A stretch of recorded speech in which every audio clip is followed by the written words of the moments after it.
Hey, chosen ones, how are you guys doing?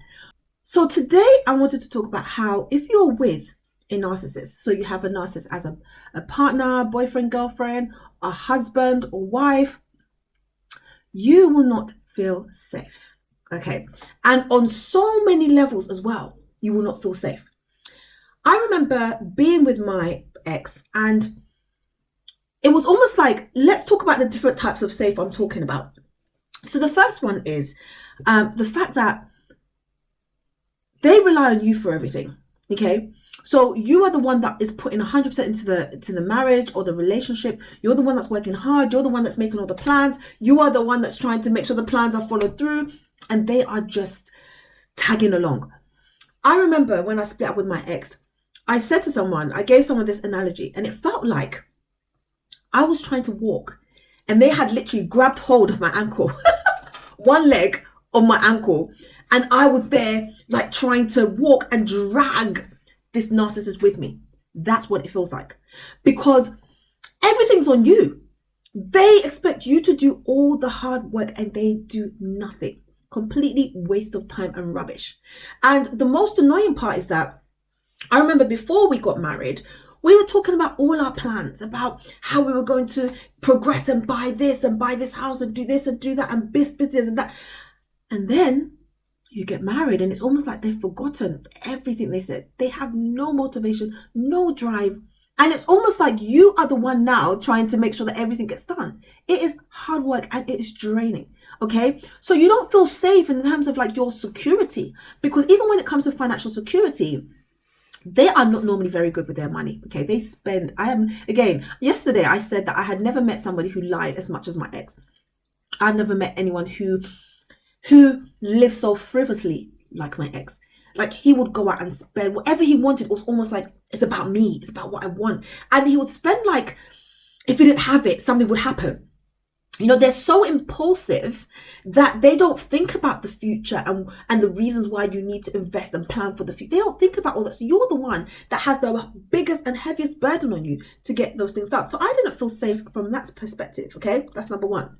Number two, when it comes to being safe in the home, okay, because the narcissist was hardly there.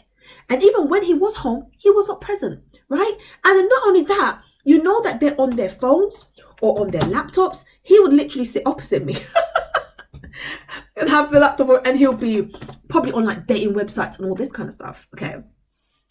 And you just don't feel safe because first you feel triggered that they are doing all this crazy cheating and like nothing satisfies them, nothing is enough, okay? But then it's almost like even when they're home, you feel alone anyway. You're practically managing the kids and everything by yourself. Can I get a amen for those who have experienced it? And it's kind of like when they say you're in a marriage, but you're more or less a single mother in a marriage, because they don't do anything.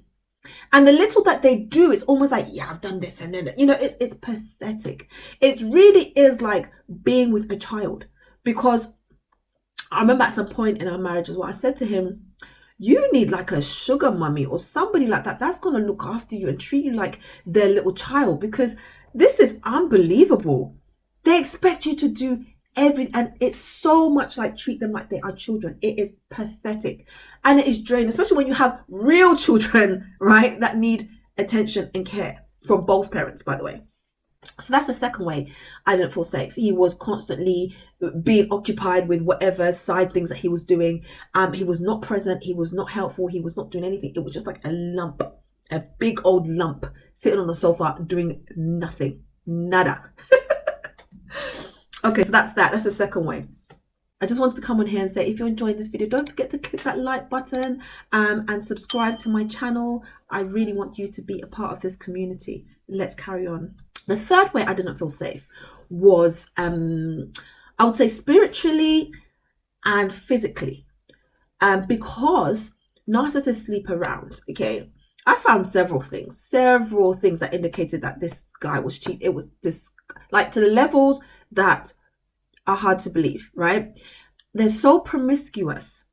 It's like, it's scary, okay? Because you don't want to be brought a disease or something like that. Not only that, when you think of the spiritual aspect, where they are sleeping with so many different people and there's so many different soul ties that they're having, okay, and now they come to sleep with you, and what happens? You combine with them, and then you also take on those energies. And so, from that aspect, I didn't feel safe either. And it's like you're with a log anyway. It's like it's horrendous, and so it's really hard to reflect back on what I kind of just accepted back in the day, because I was probably and was a broken person. That's how you end up with a narcissist. There are, yes, you might be successful, you might be doing well and stuff like that, but there's an aspect of you which lacks self-love and self-esteem. And so they will build you up, and then they try and break you down so that they can get into the cracks where they know you have cracks, okay? And a lot of the time when you meet them, you will tell them a lot of the things that you don't want in a relationship and all those kind of things. So they kind of know where to target. There were certain things I told my ex when we got together about what had happened, with my parents and all this kind of stuff. And guess what? The same thing, the same cycle. He knew exactly what he was doing and how he was doing it. Okay. And so that was another way I didn't feel safe, just being with him in that way. It was almost like you don't know what was going to happen. And this was like way deep into years and years and years into our marriage, when I started really seeing and my eyes had opened. That was getting towards the end, actually, unfortunately. And so you don't feel safe. And then there's more. The other reason why I didn't feel safe was the fact that narcissists don't care about you. They actually don't. You are just an object or something in their eyes. And so if you are ill, if there's something wrong, if there's an emergency, they will not be there to support you. I remember once I went to pick up the kids from my childminder, and there was a person who was urinating in my childminder's neighbor's garden. They weren't there, and we saw this person urinating, and she kind of said, "Hey, you can't urinate in my neighbor's garden." And the guy got really upset and like really aggressive. And so I ran into my car. She ran into her gate, but he was trying to break the gate and bang and all this. He was really aggressive to the point that we called the police. Okay. So I came back home and told my ex about this, and he said nothing. This guy could have literally attacked me, which he didn't, thank God. But it could have gotten really bad. And I said, I've just told you this, and you have not even like reacted or responded. He said, well, you're here, aren't you? You're alive, aren't you? You won't believe it. It's like not even real. I was hurt. I was disappointed. And this is not the first. There's been several occasions where something really serious has happened and he has not cared. It's really, really bizarre. Really bizarre and really worrisome, because like if anything serious, they will not be there to support you. Believe me. Now let's flip it a little bit and look at it from their perspective. There was once where my ex got a cold. I think it was a flu. And gosh, they are so pitiful, honestly. It was like the world was about to end. He looked horrendous. He looked so like it was just the worst thing I had ever seen. A narcissist ill. Oh my gosh. And so now he called his best mate, and his best mate was like, go to the pharmacy and buy this and buy that. Because I think his best mate was a paramedic. So I called the best mate, buy this and buy that. And at this time I had a young child, and I couldn't even leave the baby with him because he was like, I'm tired. And so I had to take the baby with me in the middle of the night to go and get him some medicine. Would he have done this for me? Absolutely not.